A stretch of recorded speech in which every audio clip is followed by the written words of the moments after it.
नहमदु व नसल्ली अला रसूलिल करीम अम्मा बाद फ़अऊज़ु बिल्लाहि मिनश शैतानिर रजीम बिस्मिल्लाहिर रहमानिर रहीम रब्बि इश्रह ली सदरी व यस्सिर ली अमरी वहलुल उक़दतम मिन लिसानी यफ़क़हू क़ौली। अस्सलामु अलैकुम रहमतुल्लाहि व बरकातुहू। सूरह माइदा ही चल रही है, पारा 6 चल रहा है और आयत 76 से हम स्टार्ट करते हैं। औज़ु बिल्लाहि मिनश शैतानिर रजीम बिस्मिल्लाहिर रहमानिर रहीम। आप कह दीजिए कि क्या तुम अल्लाह के सिवा उनको पूछते हो जो न तुम्हारे नुकसान के मालिक है और न किसी तरह के फ़ायदे के। अल्लाह ही अच्छी तरह सुनने वाला और पूरी तरह से जानने वाला है। कह दीजिए कि अहले किताब अपने दीन में गुलू न करो और उन लोगों की इच्छाओं की पैरवी न करो जो पहले से भटक चुके हैं और बहुतों को भटका चुके हैं और सीधे रास्ते से हट गए हैं। इसराइल की औलाद के काफिरों को दाऊद और हजरत ईसा इब्ने मरियम के मुंह से लानत किया गया है। इस सबब के वे नाफरमानी करते थे और हद से तजावुज़ करते थे। वे आपस में एक दूसरे को बुरे कामों में जो वो करते थे रोकते भी न थे। जो कुछ यह करते थे ज़रूर वह बहुत बुरा था। यह मूर्ति पूजकों की बेअक्ली को साबित किया जा रहा है कि उन्होंने ऐसों को पूज्य बना रखा है जो किसी को न फ़ायदा पहुंचा सकते हैं और न नुकसान, बल्कि फ़ायदा नुकसान तो दूर की बात है, वह तो किसी को सुनने और किसी की हालत को जानने की भी ताकत नहीं रखते। यह ताकत सिर्फ अल्लाह ही को है, इसलिए मुश्किल कुशा और हाजत रवा सिर्फ अल्लाह ही है। यानी सच्चाई की पैरवी करने में हद से तजावुज़ न करो। जिनका एहतराम करने का हुक्म दिया गया है उसमें गुलू करके नबूवत के पद से उठाकर माबूद के मुकाम पर न बिठा दो, जैसा कि हज़रत मसीह के बारे में तुमने किया। गुलू हर वक्त में शिरक और भटकाव का जरिया है। मुसलमान भी इस गुलू से महफूज नहीं रह सकते। गुलू का मतलब ज्यादती, ज़रूरत से ज़्यादा किसी से मोहब्बत करना, जैसे नबियों से। कुछ लोग मोहब्बत बिल्कुल नहीं करते और कुछ करते हैं तो इतनी ज़्यादा करते हैं कि नौज़ुबिल्लाह उनको माबूद बना बैठते हैं, मतलब अल्लाह को साइड में कर देते हैं। तो ये भी बहुत बड़ा गुनाह है और बहुत बड़ा शिरक है। ठीक है, तो मुसलमान भी इस गुलू से महफूज नहीं रह सके। उन्होंने कुछ विद्वानों मतलब आलिमों के बारे में गुलू कर दिया। आलिमों को मतलब जो ये ख्वाजा मोइनुद्दीन चिश्ती रहमतुल्लाह अलैह है, फिर ये अपने अब्दुल कादिर जिलानी रहमतुल्लाह अलैह है, तो ये सब बुजुर्गान दीन है और इन्होंने खुद ने भी नहीं कहा कि गुलू करना हमारे बारे में। ये मैदान अशर में खुद गवाही देंगे, पर इनके प्यार में मुसलमानों ने इतना गुलू कर दिया कि नौज़ुबिल्लाह इनको माबूद बना बैठे हैं। तो इतना आलिमों के बारे में गुलू किया और उनके ख्याल कौल, यहाँ तक कि उनसे जुड़े हुए दीनी फैसले और इरादों को भी रसूलुल्लाह सल्लल्लाहु अलैहि वसल्लम की हदीस के मुकाबले में तरजीह दी। मतलब हुजूर पाक सल्लल्लाहु अलैहि वसल्लम की हदीस को भी, उनकी सुन्नत को भी पीछे छोड़ दिया आलिमों के प्यार में। तो ये हमें सोचने की ज़रूरत है कि हम किस कगार पे खड़े हैं, हम किस दायरे में खड़े हैं। उनमें के ज़्यादातर लोगों को आप देखेंगे कि वे काफिरों से दोस्ती करते हैं। जो कुछ उन्होंने अपने आगे भेज रखा है वह बहुत बुरा है कि अल्लाह ताला उनसे नाराज़ हुआ और वे हमेशा हमेशा अजाब में रहेंगे। अगर उन्हें अल्लाह ताला पर, नबी पर और जो भी उतारा गया है उस पर ईमान होता तो यह काफिरों से दोस्ती न करते, लेकिन उनमें से ज़्यादातर लोग दुराचारी मतलब गलतकार है। बेशक आप ईमान वालों का सख्त दुश्मन यहूदी और मूर्ति पूजकों को पाएंगे और ईमान वालों के सबसे ज़्यादा करीब की दोस्ती आप ज़रूर उनमें पाएंगे जो अपने आप को ईसाई कहते हैं। यह इसलिए कि उनमें आलिम और बेरोगी है और इस सबब की वे घमंड नहीं करते। यह काफिरों से दोस्ती का नतीजा है कि अल्लाह ताला उन पर गज़बनाक हुआ और इसी गज़ब के सबब दायमी तौर से जहन्नम का अजाब है। इसका मतलब यह है कि जिस इंसान के अंदर सच में यकीन होगा वह गुमराहों से कभी दोस्ती नहीं करेगा। इसीलिए कि यहूदियों में दुश्मनी और इनकार, सच्चाई से मुंह मोड़ना, घमंड, आलिमों और ईमान वालों की आलोचना की भावना बहुत पाई जाती है। यही वजह है कि नबियों का कत्ल और उनको झुठलाना उनका किरदार रहा है। यहाँ तक कि उन्होंने रसूल सल्लल्लाहु अलैहि वसल्लम के कत्ल की भी कई बार साजिश की। आप सल्लल्लाहु अलैहि वसल्लम पर जादू भी किया, हर तरह के नुकसान पहुँचाने की मकरू योजना बनाई, पर इस बारे में मूर्ति पूजकों की भी यही हालत रही है। रहबान से मुराद है नेक और बेरोगी, मतलब उल्मा और आलिम है। इन ईसाइयों में इल्म और नरमी है, इसलिए उनमें यहूदियों की तरह इनकार और घमंड नहीं है। इसके सिवाय ईसाई दीन में माफ़ी की तालीम की तरजीह देते हैं, मतलब ज़्यादातर माफ़ी मांगने में और इसमें तरजीह देते हैं, नरमाई इख्तियार करते हैं। यहाँ तक कि उनके ग्रंथों में यह लिखा है कि कोई तुम्हारे दाएं गाल पर भी मारे तो बायां गाल उसके सामने कर दो। इन सबबों से यह यहूदियों के मुकाबले में मुसलमानों से ज़्यादा करीब है। मतलब ईसाइयों की यहाँ तारीफ़ करी है कि यहूदी से बेटर है, वो लोग नरमाई भी पसंद करते हैं, झगड़ा करना पसंद नहीं करते, माफ़ी भी बहुत जल्दी मांग लेते हैं। और जब वह रसूल की तरफ उतारे हुए सुनते हैं तो आप उनकी आंखों से बहते आंसू की धारा को देखते हैं। इस वजह से उन्होंने हक को पहचान लिया। वह कहते हैं कि हमारे रब, हम मुसलमान हो गए, बस तू हमें भी गवाहों में लिख ले। और हमें क्या है, अल्लाह और उस सच्चाई पर यकीन न करे जो हमारे पास आया है, और यह उम्मीद न करे कि हमारा रब हमें सालिहीन में शामिल कर देगा। तो अल्लाह ने उनकी इस दुआ के सबब ऐसे बाग दिए जाने जिनके नीचे नहरें जा रही है, इसमें हमेशा रहेंगे, और यही नेक लोगों का बदला है। और जो काफिर हो गए हैं, हमारी आयतों को झुठला दिए, वही जहन्नमी है। ए ईमान वालों, उन पाक चीज़ों को हराम न बनाओ जिन्हें अल्लाह ने तुम्हारे लिए हलाल बना दिया है, और जो ज्यादती न करो, बेशक अल्लाह ज्यादती करने वालों से प्यार नहीं करता। और अल्लाह ताला ने जो चीज़ें तुम्हें दी है उनमें से पाकीज़ा हलाल चीज़ें खाओ, और अल्लाह ताला से डरो जिस पर तुम ईमान रखते हो। हदीस में आता है कि एक आदमी नबी सल्लल्लाहु अलैहि वसल्लम की खिदमत में हाजिर हुआ और कहने लगा, ए रसूलुल्लाह सल्लल्लाहु अलैहि वसल्लम, जब मैं गोश्त खाता हूँ तो जिमा की इच्छा ज़्यादा हो जाती है, इसलिए मैंने अपने ऊपर गोश्त को हराम कर लिया है। इस पर यह आयत उतरी कि जो चीज़ें तुम पे हलाल करी है उसको हराम न करो। अल्लाह ताला तुम्हारी कस्मों में बेकार कस्मों पर तुमको नहीं पकड़ता, लेकिन पकड़ उसकी करता है तुम जिन कस्मों को मजबूत कर दो। उसका कफ़ारा 10 गरीबों को खाना देना है, औसत दर्जे का देना है, जो अपने घर वालों को खिलाते हो वैसा, या उनको कपड़ा देना है, या एक गुलाम या एक लौंडी को आज़ाद करना है, ये, और जिससे यह न हो सके वह 3 दिन के रोजे रखे। यह तुम्हारी कस्मों का कफ़ारा है, जबकि तुम कसम खा लो और अपनी कस्मों की हिफाजत न कर सको। कसम को अरबी ज़ुबान में हलफ या यमीन कहते हैं, जिनका जमा होता है अहलाफ और ऐमान। कसम की 3 किस्में होती है, लगव, गमुस, मौक्कद। लगव वह कसम है जो इंसान बात बात पर आदतन बिना किसी वजह और मकसद के खाता रहता है, इसमें कोई पकड़ नहीं होगी। गमुस वह झूठी कसम है जो इंसान धोखा देने या छल के लिए खाता है, यह बहुत बड़ा गुनाह है, लेकिन इसका कोई कफ़ारा नहीं है। मौक्कदा वह कसम है जो इंसान अपनी बात में जोर और पुख्तगी के लिए जानबूझकर खाए, इस पर कि इस तरह की कसम को अगर तोड़ेगा तो वह कफ़ारा अदा करेगा, जिसका आगे आयत में बयान है। इस खाने की तादाद के लिए कोई एक सही कौल नहीं है, इसलिए इख्तलाफ है, लेकिन इमाम साफ़ी ने उस हदीस से दलील देते हुए कहा जिसमें रमज़ान में रोज़े की हालत में बीवी से जिमा करने का जो कफ़ारा है, लगभग आधा किलो हर करीब का खाना मुकर्रर किया है, क्योंकि नबी सल्लल्लाहु अलैहि वसल्लम ने उस इंसान को बीवी के साथ रोज़े की हालत में जिमा करने का कफ़ारों के तौर पर 15 साल खजूरें दिलवाई थी, जिन्हें 60 गरीबों में बांटा गया था। एक शाम में 4 मुद, और एक मुद लगभग 600 ग्राम होता है।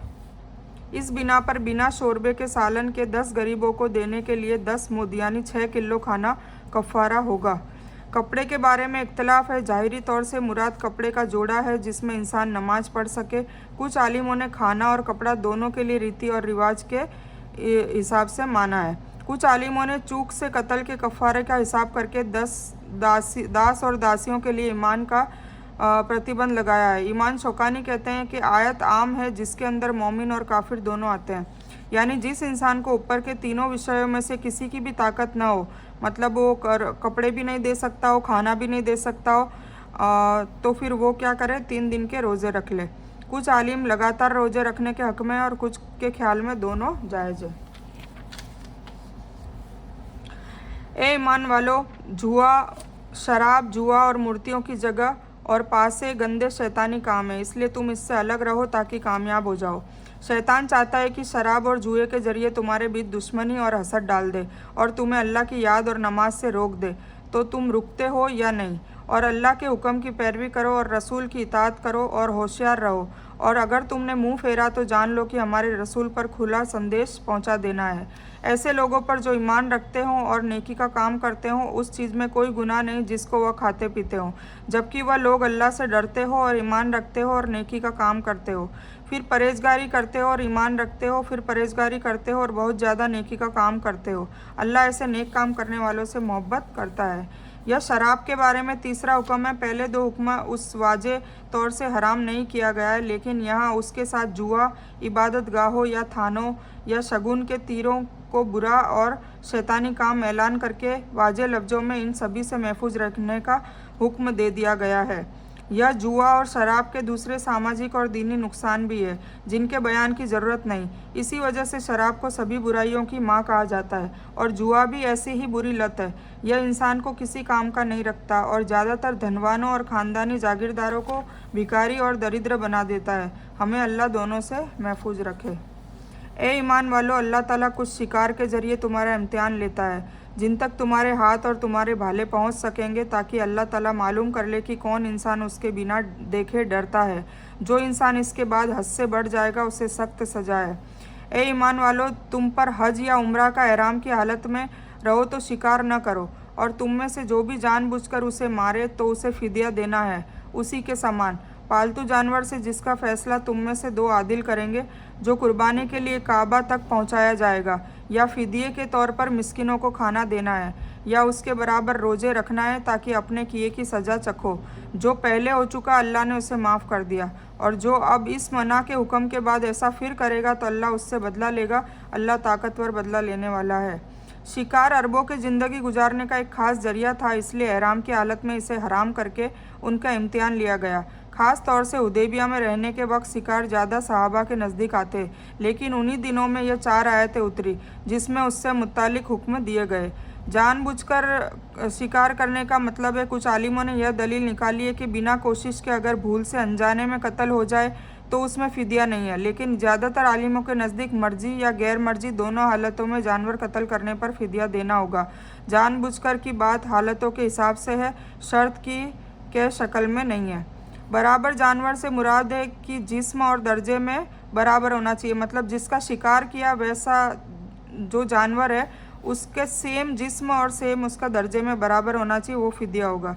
कीमत में भी बराबर होना नहीं है, जैसे कि अगर हिरन का कत्ल हुआ है तो उसके बराबर बकरी है, गाय के बराबर नील गाय है आदि।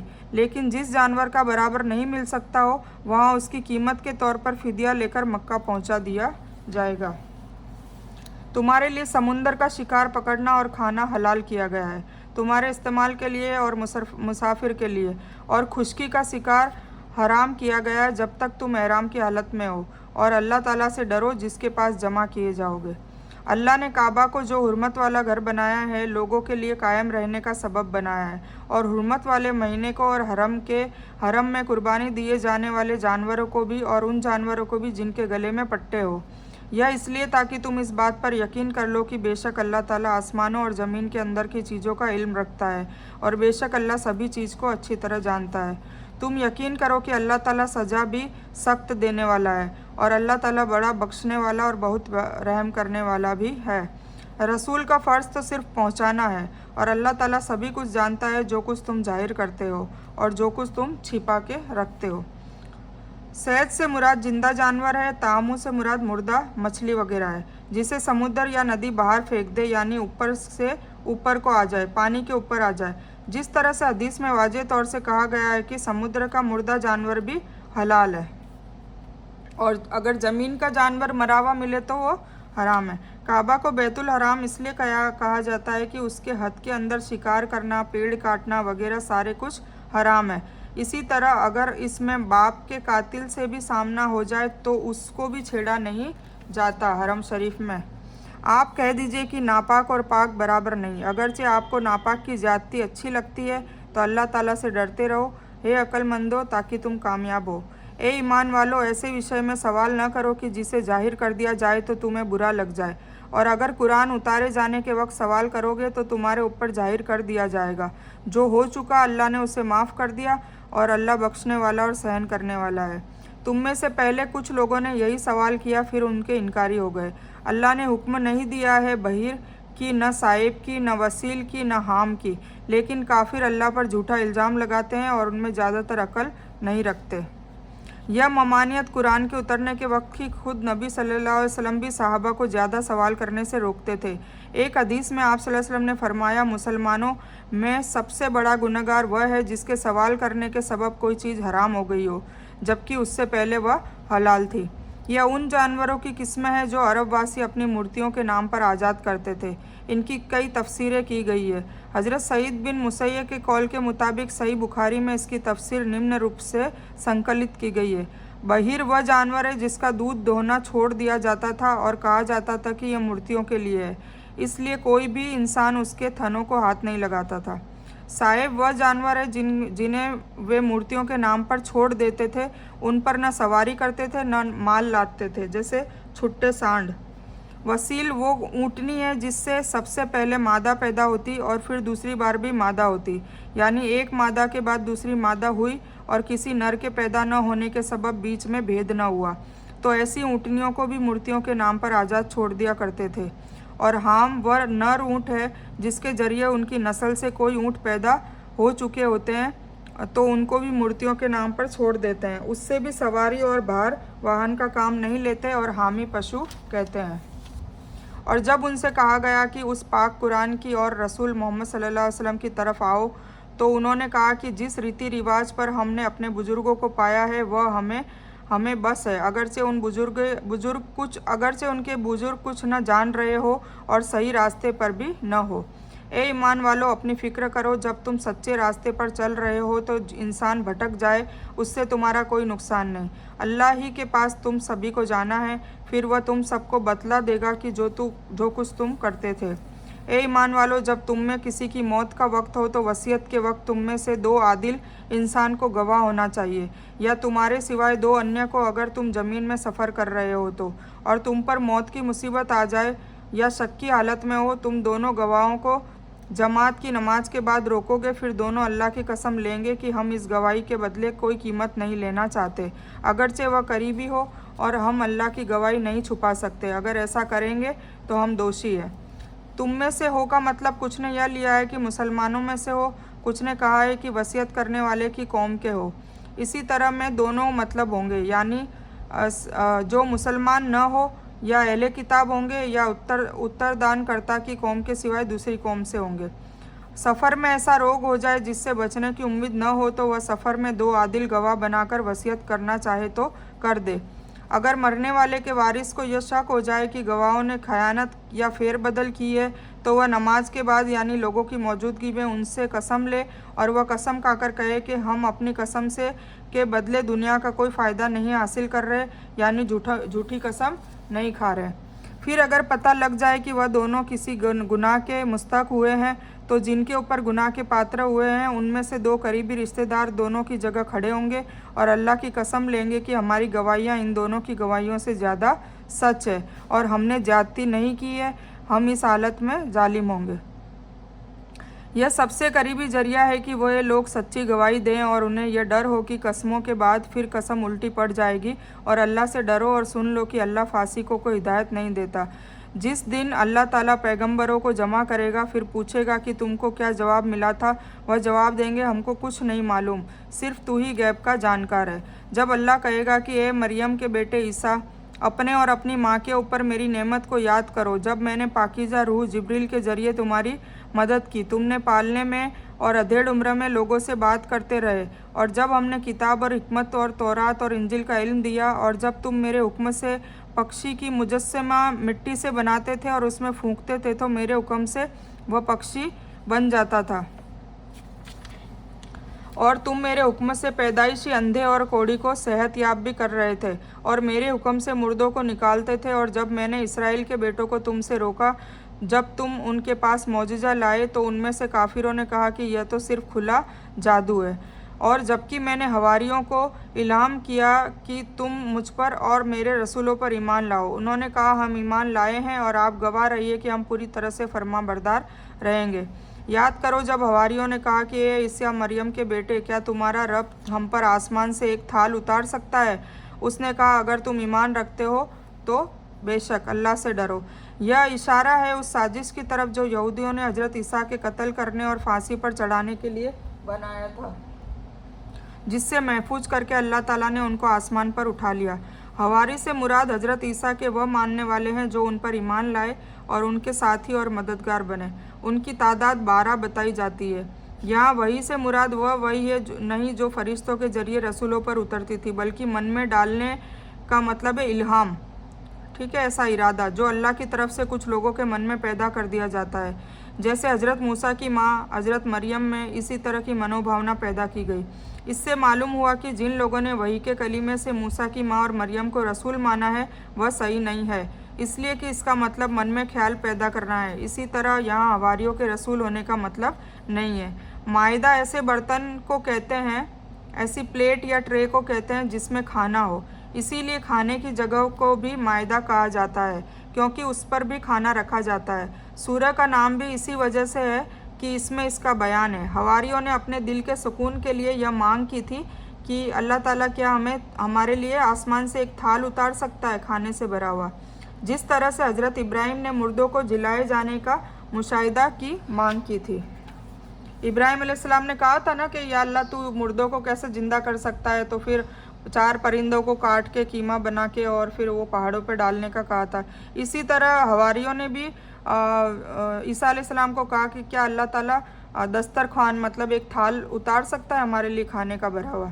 उन्होंने कहा कि हम चाहते हैं कि उसमें से खाएं और हमारे दिलों को सुकून हो जाए और हमें यकीन हो कि आपने हमसे सच कहा है और हम उस पर गवाह हो जाएं।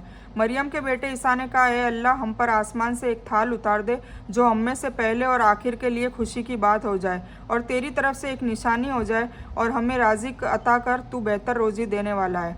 अल्लाह ताला ने कहा कि मैं वह खाना तुम लोगों के लिए उतारने वाला हूँ, फिर तुम में से जो इंसान उसके बाद कुफ्र करेगा तो मैं उसको ऐसा अजाब दूंगा कि वह अजाब मैं सारी दुनिया में किसी को न दूंगा। तो वह वक्त भी याद करो कि जबकि अल्लाह ताला कहेगा कि ईसा इब्ने मरियम क्या तुमने उन लोगों से कह दिया था कि मुझको और मेरी माँ को अल्लाह के सिवाय माबूद बना लेना। ईसा कहेंगे कि मैं तो तुझसे मुनज्जा पाक समझता हूँ, मुझको किस तरह से शोभा देती है कि मैं ऐसी बात कहता जिसके कहने का मुझे कोई हक नहीं है। अगर मैंने कहा होगा तो तुझको उसका इल्म होगा, तू तो मेरे दिल की बात जानता है। मैं तेरे जी में जो कुछ है उसको नहीं जानता, सिर्फ तू ही गैबों का जानकार है। मैंने उनसे सिर्फ वही कहा है जिसका तूने मुझे हुक्म दिया कि अपने रब और मेरे रब अल्लाह की इबादत करो, और जब तक मैं उनमें रहा उन पर गवाह रहा, और जब तूने मुझे उठा लिया तो तू ही उनका निगहबान था और तू हर चीज़ पर गवाह है। अगर तू इनको सजा दे तो यह तेरे बंदे हैं, और अगर तू इन्हें माफ़ कर दे तो तू ज़बरदस्त हिकमत वाला है। अल्लाह ताला कहेगा कि यह वही दिन है कि सच्चों का सच उनके लिए फ़ायदेमंद होगा। उनको बाग मिलेंगे जिनके नीचे नहरें बह रही होंगी, जिसमें वह हमेशा हमेशा रहेंगे। अल्लाह ताला उनसे खुश और ये अल्लाह ताला से खुश हैं। यह बहुत बड़ी कामयाबी है। अल्लाह ही का मुल्क है, आसमानों का और ज़मीन का और उनका जो उनमें मौजूद है, और वह हर चीज़ पर कुदरत रखता है। ठीक है, तो ये सूरह माइदा इसका नाम इसी वजह से पड़ा था क्योंकि जैसे इब्राहिम अलैहिस्सलाम ने बस अपने दिल को सुकून देने के लिए सवाल किया था अल्लाह ताला को कि क्या अल्लाह तू मुर्दों को कैसे ज़िंदा कर सकता है, मैं देखना चाहता हूँ। तो इसी तरह ये हवारी जो थे ईसा अलैहिस्सलाम को जो साथ दे बैठे थे, उन्होंने कहा कि अल्लाह ताला से एक थाल खाने का आप क्या मंगवा सकते हो, और अल्लाह ताला अगर भेज देता है तो हमें पक्का यकीन हो जाएगा और आपकी बात सच हम मानने लग जाएंगे।